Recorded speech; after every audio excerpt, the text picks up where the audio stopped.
वैयावृत्ति को भी तप कहा है। एक जगह किसी नीतिकार ने कहा है, जो नित प्रति वैयावृत्य करैया ओ भव सागर से तरैया। और वैयावृत्ति का अर्थ है अपने मन वचन काय से शक्ति के अनुसार त्यागी व्रती तपस्वी साधकों की यथा योग्य अनुकूलता निर्माण करना। उनका शरीर रोगग्रस्त है तो दवाई आदि से वैयावृत्ति करना, विहार आदि के कारण खेद खिन्न है तो उनके हाथ पैर आदि का मर्दन करना, गले को छोड़ करके बाकी शरीर का मर्दन करना, ये क्या है? ये शारीरिक वैयावृत्ति है। और वे अस्थिर आदि हो रहे मोक्ष मार्ग पर से भटकने के लिए जा रहे कर्मोदय से, तो उनको तत्वोपदेश आदि दे करके उनको स्थिर करना। और स्थिर कौन करेगा? जो स्वयं पहले स्थिर है वही दूसरे का स्थितिकरण करेगा। तो इस प्रकार ये वैयावृत्ति है, और वैयावृत्ति बहुत महान तप है। तो इस प्रकार यह वैयावृत्ति करने से, और वैयावृत्ति की नहीं भी कर पा रहे हैं, मुनि संघ आर्य का संघ आदि नहीं भी है अपने नगर में, या है तो भी हम किसी कारण से शोर सूतक कोरोना आदि से नहीं भी कर पा रहे हैं, तो मनोयोग से वैयावृत्ति करें।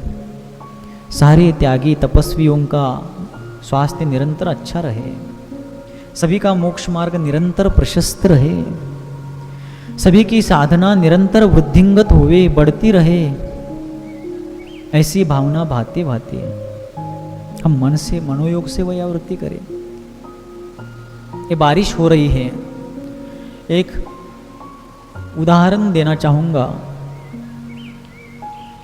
भक्तामर स्तोत्र में 40वां श्लोक आता है, कल्पांत काल पवनोद्धत वन्य कल्पम दावानलम ज्वलित मुज्ज्वल मुत्स्फुलिंगम विश्वम जगत्सुमिव सम्मुख मा पतंतम तन्नाम कीर्तन जलम शमयत्य शेषम।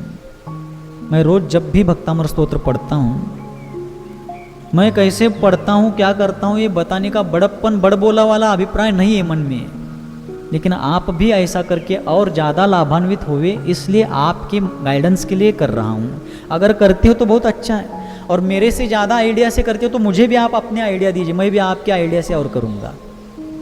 वर्णी जी कहते हैं, जिनेंद्र वर्णी जी, अगर मैं रुक जाऊं तो आप मुझे अंगुली पकड़ करके आगे चलाइए, और आप रुकते हैं तो मैं आपको अंगुली पकड़ करके आगे चलाऊंगा। कितनी सहयोग की भावना। ऐसे शास्त्र पढ़ करके मन गदगद होता है।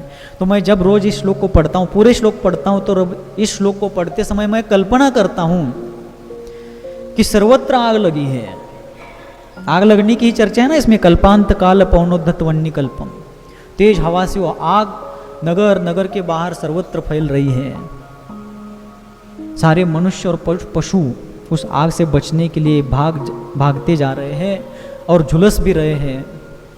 और मैं भगवान के चरणों में बैठकर ये भक्ति कर रहा हूँ, और उसी समय उस भक्ति की बरसात सर्वत्र हो रही है और आग बुझती जा रही है। झुलसे हुए मनुष्य उस भक्ति जल से पुनः स्वस्थ हो रहे हैं, और भगवान की भक्ति रूपी जल से परितृप्त शांत संतोष को प्राप्त हुए हुए सारे मनुष्य और पशु उस भगवान के भक्ति के अतिशय से चमत्कृत होकर के जिनेंद्र भगवान की शरण में आकर के सम्यक दर्शन को प्राप्त हो रहे हैं। इस श्लोक को पढ़ते समय मैं कल्पना करता हूँ।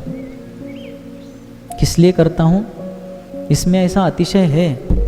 अभी प्रैक्टिकली यहाँ आग लग जाए और वैसा हो ही जाए, या अपन कह नहीं सकते अपनी भक्ति में उतनी शक्ति है कि नहीं, ये भी नहीं कह सकते, लेकिन कल्पना करके हम ऐसी भावना से अपने आप को विशुद्ध बना रहे हैं कि भगवान की भक्ति से हम भी सुरक्षित हो रहे हैं, और प्राणी मात्र की सुरक्षा के प्रति भावना भाते हुए सबके लिए हम सहयोग कर रहे हैं। ये शुभ तेजस शरीर जो मुनियों के दाएं कंधे से निकलता है, क्या है, किसका फल है?